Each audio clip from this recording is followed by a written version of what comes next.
Mas as pessoas, eles adequam o que foi pregado lá no jardim para os nossos dias. Ora, nós vivemos no século XXI, amigos. Nós vivemos na era da tecnologia. Hoje a informação é constante.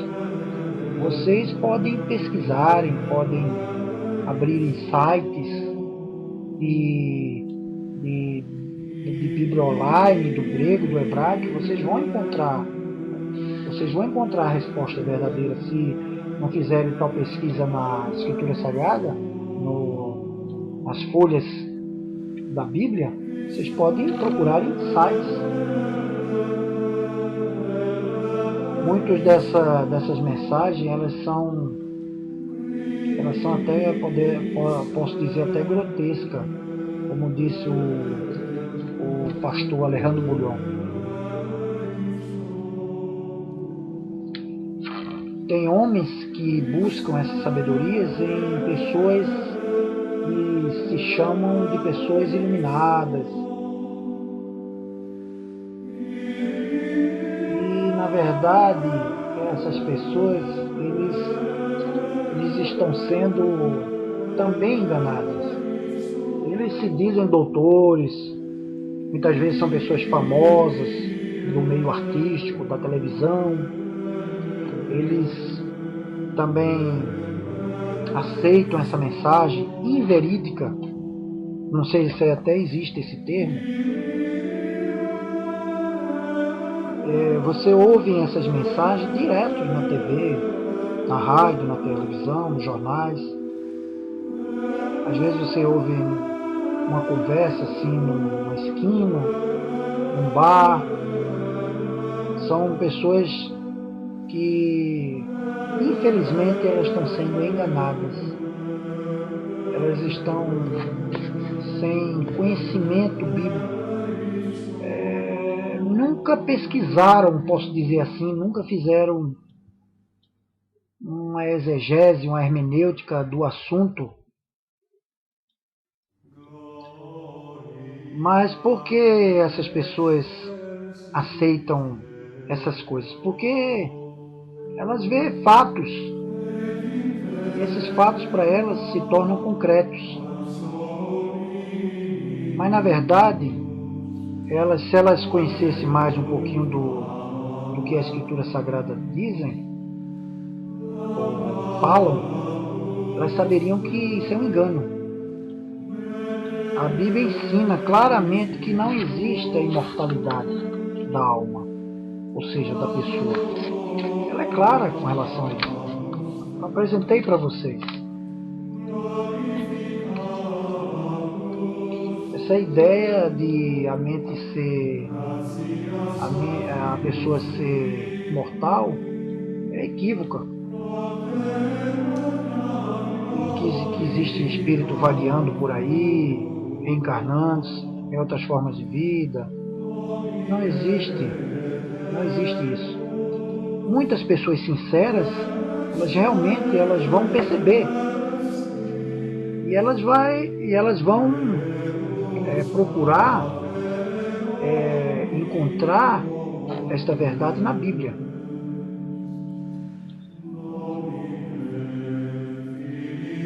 Diz a Escritura Sagrada que lá em Lucas 16, dos versos 19 a 24, dizia o seguinte, que havia um homem rico que se vestia de púrpura e de linho fino e que se regalava todo dia, ou seja, que falava, se exaltava todo dia dizendo assim. Havia também certo mendigo chamado Lázaro, coberto de doenças, de chagas, que jazia à porta daquele e desejava comer até das migalhas que caísse do rico, da mesa do rico. E até os cães vinham e lambia as chagas desse homem. Acontecia que, ao morrer o mendigo, e ser levado pelos anjos para o seio de Abraão, Morreu também o rico e foi sepultado no inferno. Estando em tormento, levantou os olhos e viu ao longe Abraão e Lázaro no seu seio. Então, clamando, disse: Pai Abraão, tem misericórdia de mim. E manda a Lázaro que molhe em água a ponta do dedo e me refresque a língua, porque estou atormentado nesta chama. A parábola, ou seja, um conto, uma metáfora que a Bíblia nos apresenta, as pessoas acham que isso é uma prova concreta que o homem morre e o espírito continua vivendo. Agora, observe esses pontos.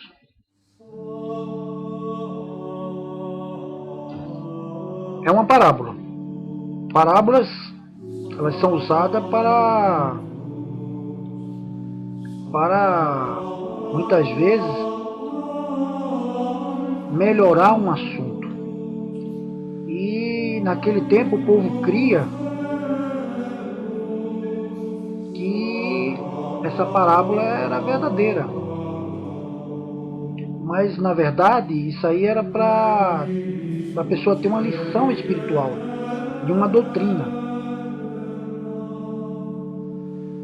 O quadro que essa parábola pinta não é literal. Ela é tão fantasiosa que você vai ter dificuldade em responder essas perguntas. Veja só. De que tamanho era o seio de Abraão? Para que coubesse todos os espíritos dos mortos. Para onde foram os mortos que morreram antes de Abraão, se o seio de Abraão era a morada dos espíritos?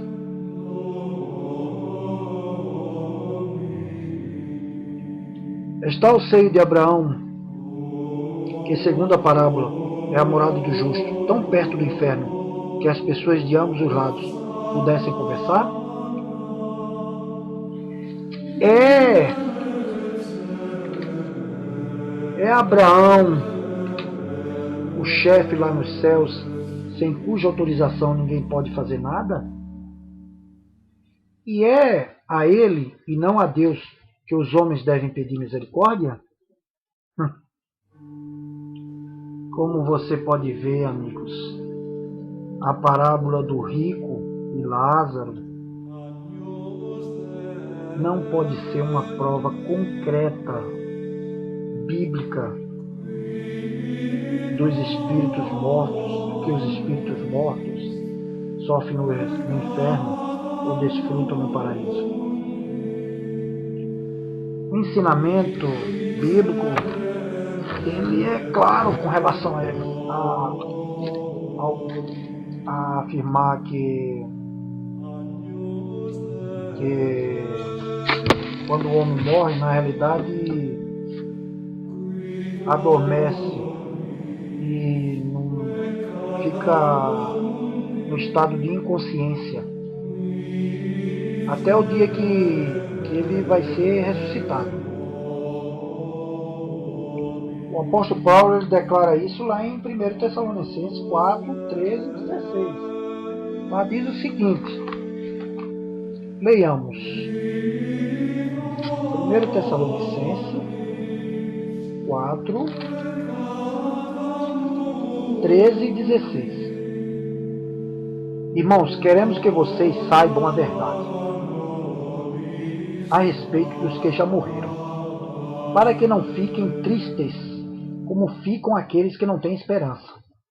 Nós cremos que Jesus morreu e ressuscitou, e assim cremos também que depois de Jesus vier, Deus o levará de volta e junto com ele levará os que morreram crendo nele. De acordo com o ensinamento do Senhor, afirmamos a vocês a seguinte: nós, os que estivermos vivos no dia da vinda do Senhor, não iremos antes daqueles que já morreram. porque haverá o grito de comando, e a voz do arcanjo, e o som da trombeta de Deus. E então o próprio Senhor descerá do céu. Aqueles que morreram, crendo em Cristo, ressuscitarão primeiro. Ora,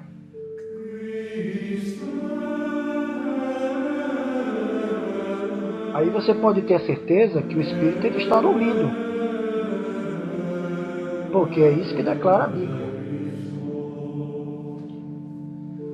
O Espírito ele não sente nada, ele não sofre, ele não se alegra, não tem fome, não pensam. Mas Satanás, que é a contrafação da verdade, ele inventou essa teoria justamente sobre a imortalidade da alma, sobre a reencarnação, para que as pessoas sejam enganadas. Mas as fontes da Escrita Sagrada nos leva a perceber que é totalmente um engano isto. Veja, lá em Apocalipse 14, verso 13, diz o seguinte: bem-aventurados os mortos, que desde agora morrem no Senhor. Sim, diz o Espírito, para que descanse das suas fadigas, pois as suas obras os acompanham. Ora, as obras das pessoas acompanham aqueles que morrem. Ou seja, acabou-se. O que ele fez, já fez. O que não fez, não vai fazer mais. E ali a pessoa, segundo 1 Tessalonicenses 4, a pessoa fica esperando a vinda do Senhor Jesus Cristo, ao soar da trombeta, como alguns textos bíblicos falam, é que os mortos se ressuscitarão. Mas você pode estar se perguntando: e meu filho? E meu pai? Minha mãe? Eles não apareceram para mim? Não, eles não apareceram. Eles estão lá mortos, deitados, esperando a ressurreição. Um dia, amigos, vocês irão abraçá-lo novamente. Aí você um dia vai, se você realmente aceitar a verdade real do que é os ensinamentos que Jesus nos ensinou através dos seus discípulos, apóstolos e através dele mesmo, sobre a ressurreição, aí sim. Existia na época de Jesus uma classe de pessoas que não acreditavam na ressurreição.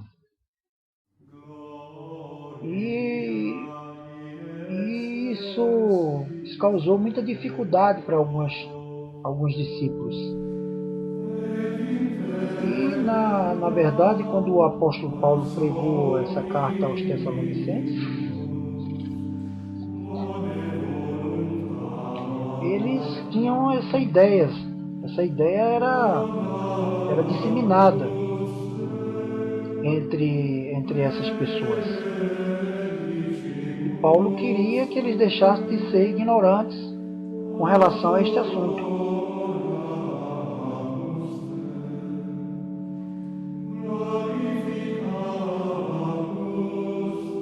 E o apóstolo Paulo ele tinha que falar o que realmente iria acontecer com as pessoas que morressem. Então,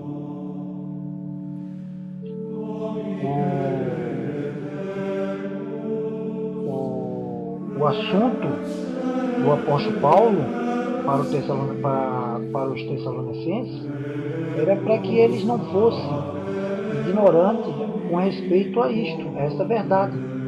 E aí ele teve a obrigação de escrever isso, embora que ele soubesse que não sabia que dia Jesus iria voltar, quando isso iria acontecer, mas ele tinha que pregar sobre este assunto porque estava sendo disseminado que as pessoas podiam viverem e terem outras formas de vidas, como é pregado hoje. Uma pregação que não é verdadeira. Agora, querido amigo, eu gostaria de dizer a você que você pode colocar suas esperanças em Jesus Cristo e acreditar que um dia você vai ser ressuscitado. A crença de imortalidade da alma é uma pregação totalmente fora do contexto bíblico. Agora, a ressurreição, ela sim está dentro do contexto bíblico. Jesus ressuscitou aquela menina, filha de Jairo. Jesus ressuscitou Lázaro. E todos eles estavam mortos verdadeiramente. Jesus disse que a menina, ela estava dormindo. Jesus disse que Lázaro morreu mesmo, mas que ele ia apresentar a glória de Deus com a ressurreição de Lázaro. Foi apresentado. Então, através de Jesus, nós alcançaremos a vida eterna. Nós teremos um corpo glorificado. Entraremos num corpo celestial. Aí sim. Mas depois que ele vier. Não antes, como algumas denominações pregam ainda.